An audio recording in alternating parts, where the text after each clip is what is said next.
pessoal, vamos falar então sobre a Lei 12.737 de 2012, conhecida como a Lei Carolina Dickmann. Antes de nós entrarmos especificamente na lei, eu quero falar com vocês sobre um único princípio do direito penal, do direito que trata dos crimes, que é o princípio da legalidade.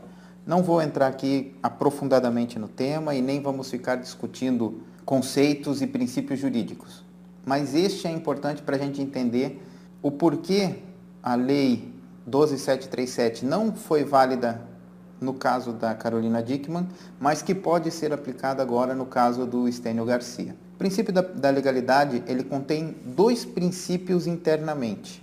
O primeiro princípio que está embutido nele é o princípio da reserva legal.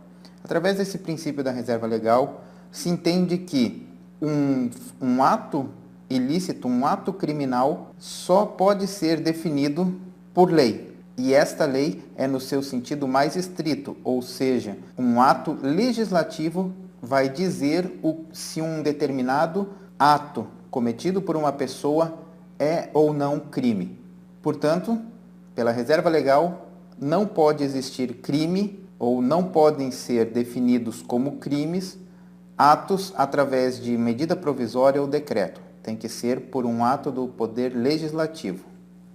E o segundo princípio que está embutido no princípio da legalidade é o princípio da anterioridade da lei penal. Através desse princípio da anterioridade da lei penal, se tem que um ato criminoso só o é considerado dessa forma a partir do momento em que a lei esteja vigorando. Se a lei que determina aquele ato como criminoso não estiver vigorando, os atos não podem ser punidos criminalmente. Existe uma exceção a esta anterioridade da lei penal, que é nos casos em que já existe uma lei que define como um crime um determinado ato, e uma lei posterior vem e reduz ou beneficia no aspecto da pena aquele crime. Então, esta nova lei vai retroagir no tempo, ela vai voltar para o passado para beneficiar os criminosos que cometeram aquele delito. Todo mundo já deve saber do caso da Carolina Dickmann, que aconteceu, que ela teve as suas fotos vazadas na internet depois que hackers invadiram seu computador, pegaram essas fotos e tentaram extorquí-la por um determinado período. E depois que ela não cedeu às pressões desses criminosos, ela teve essas fotos vazadas na internet. A partir daí, ela abraçou a causa, abraçou a punibilidade desse tipo de delito, e por isso que a lei acabou tendo o seu nome.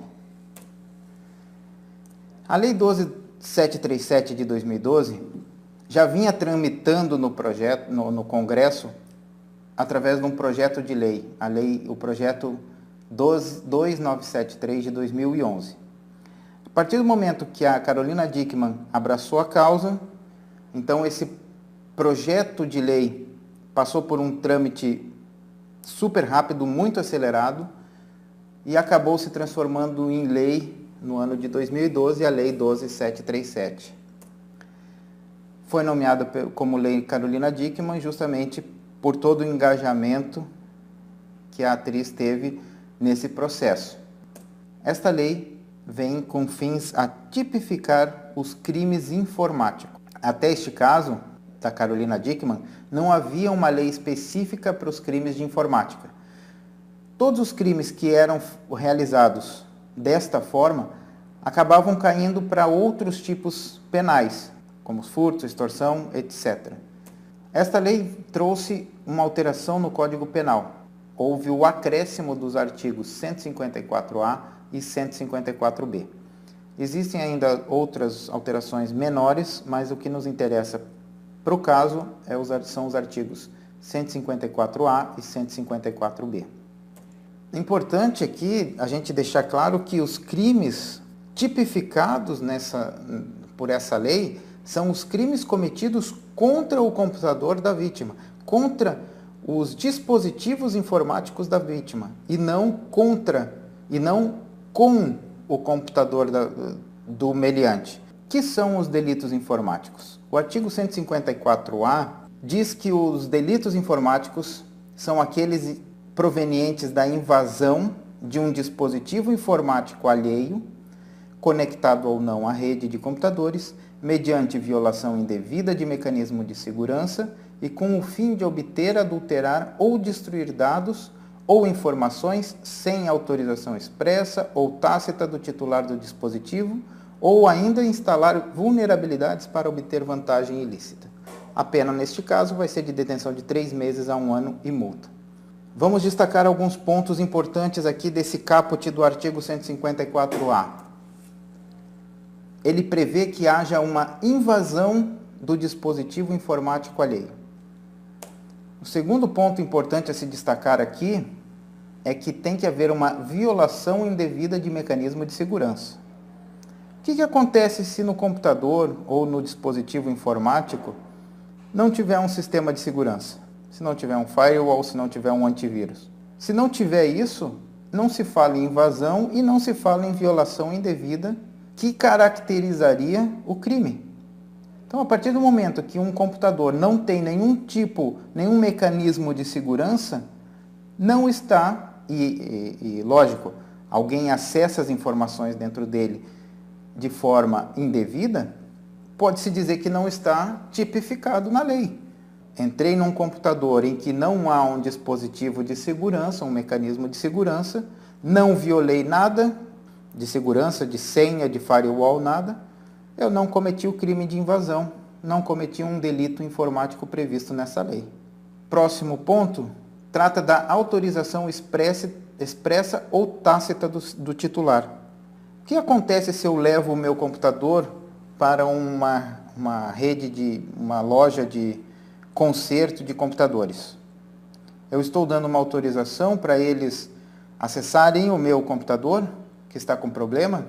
Não tenho nenhum contrato, não tenho nenhum documento afirmando isso, mas eu estou tacitamente autorizando eles a acessar o computador.